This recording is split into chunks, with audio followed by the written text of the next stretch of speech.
Hello, আসসালামু আলাইকুম। ওয়ালাইকুম আসসালাম। ভাই কেমন আছেন? এই তো আলহামদুলিল্লাহ, বেশি ভালো না ভাই। ভাই কিসের জন্য? এই তো বৃষ্টি মিষ্টি আইতেছে না। বৃষ্টি আসতেছে না এই জন্য? জি। তাহলে বৃষ্টি আসলে আপনারা খুশি? খুশি, হ্যাঁ। গরম, প্রচন্ড গরম। প্রচন্ড গরম। জি। কালি ভাই মাটিতে হাঁটতে পারতেছেন না? না, বিশাল গরম মাটি। আমি শুনছি নাকি যে আপনাদের ধান ফসল নাকি অনেকটাই ক্ষতিগ্রস্ত হইতেছে। আল্লাহ পাকের ইচ্ছা, যা তকদিরে আছে তাই তো হবে। আজকে আমরা অনেকই দেখছিলাম যে রাত্র মতন হয়ে গেছিল না? জি এখন এখন এই 5-10 মিনিটের আগে জি জি। তো এখন কিন্তু মোটামুটি ভালো ফসল হয়ে গেছে। তা বৃষ্টি আসার সম্ভাবনা কিন্তু এখন কেটে গেছে, আমরা দেখতেছি এখন।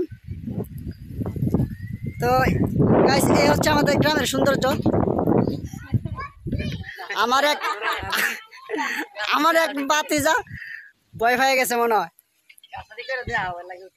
ও আচ্ছা, ওই যে আমাদের গ্রামের পুরনো একটি তেঁতুল গাছ। তো একটু আগে বললাম যে আমাদের বাপ দাদারা মনে হয় এই তেঁতুল গাছের জন্মকর্ম দেখে নাই। তো গাছ আপনারা দেখেন কত সুন্দর, এখন পাতা সবগুলো ঝরে গেছে।